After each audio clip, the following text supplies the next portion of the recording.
Sir आज तुम्हा सर्व निवडून आलेल्या उमेदवारांना विजयी उमेदवारांना साहेबांनी भेटायला बोलवलेलं काय नेमकं असतं? नाही त्या दिवशी आम्ही आलो होतो, त्या दिवशी जस्ट विजय झालं म्हणून आलो होतो, त्या दिवशी शाबासकी दिली. आज आम्हाला बोलवलं आहे, सविस्तर आमच्याबरोबर चर्चा करतील आणि तो गट स्थापन करायचा असतो आणि त्याची नोंदणी करायची असते, त्या संदर्भात मार्गदर्शन करतील. सर बिहार भवन जे ते महाराष्ट्रात बनवलं जाणार आणि तेही मुंबईत बनवलं जाणार, बिहारच्या कॅबिनेटमध्ये हा निर्णय झाला आणि आता जी महत्त्वाची एल्पिशन परिसरातली जागा आहे त्या ठिकाणी ते बनवलं जाणार आहे फोर्टच्या जवळ. कसं बघतात ते? नाही, बिहार भवन वगैरे इथे काही बनवायला आम्ही देणार नाही. कारण महाराष्ट्रामध्ये एवढी शेतकऱ्यांवर एवढी अवकाळी संक्रांत आलेली आहे, मुलांचं शिक्षण महाग झालेलं आहे, महागाई वाढलेली आहे, तरुण बेरोजगार झालेले आहेत, अनेक गोष्टी आहेत. ह्या गोष्टीकडे लक्ष द्यायचं सोडून ते 314 कोटी 20 लाख रुपये वगैरे खर्च करून काहीतरी बिहार भवन बनणार आहे.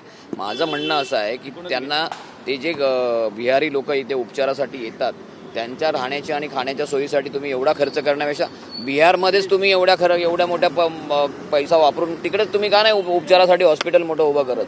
तिकडेच करा ना. इकडे आमचे प्रश्न सुटत नाहीत, तुम्ही आमच्या पोकांडी या सगळ्या गोष्टी मारू शकत नाहीत. आणि महाराष्ट्र नवनिर्माण सेना आहे तोपर्यंत हे बिहार भवन वगैरे काही होणार नाही. कोकण भवनला तुम्ही कधी जाताय काय?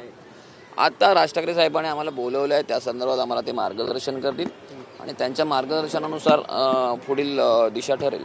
आज जायचं की उद्या जायचं. शिवसेना युबीटी पक्षाचे देखील नगरसेवक भेटायला येणार आहेत राजसाहेबांना? नाही, त्याबद्दल मला कल्पना नाही.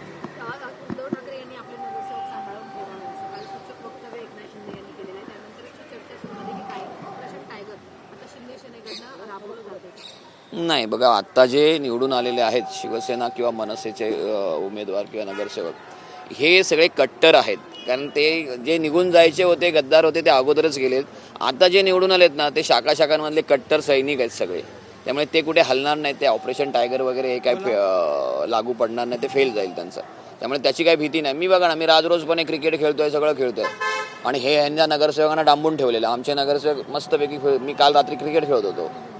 अशी चर्चा सुरू झाली की भाजप आणि ठाकरे गटाची पडद्यामागे चर्चा सुरू आहे शिंदेना शह देण्यासाठी. कारण शिंदे सध्या बार्गेनिंग भाजप आणि ठाकरे गटाची पडद्यामागे चर्चा सुरू आहे. नाही, याबद्दल मला खरंच काही कल्पना नाही. साहेब मुंबई 6 नगरसेवक आपले निवडून आले, त्यासोबतच KDMC म्हणजे कल्याण डोंबिवली महानगरपालिकेत सुद्धा आपले नगरसेवक आले.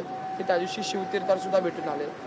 आता राऊतांनी असं म्हटलंय की आमच्या ठाकरेंच्या शिवसेनेच्या नगरसेवकांना तर संपर्क केला जातोय, पण मनसेच्याही नगरसेवकांना शिंदे गटाकडून संपर्क केला जातोय. गळाला लावण्याचा प्रयत्न आहे तुमचा. त्यांनी निवडणुकीच्या आधी देखील अर्ज मागे घेण्यासाठी पण बरेच प्रयत्न केले, मनसेच्याही केले, बऱ्याच इतर पक्षांचेही केले. त्याप्रमाणे आता जर काही करत असतील तरी आत्ता कोणी आमच्या पक्षातला कुठलाही नगरसेवक त्याला भीक घालणार नाही.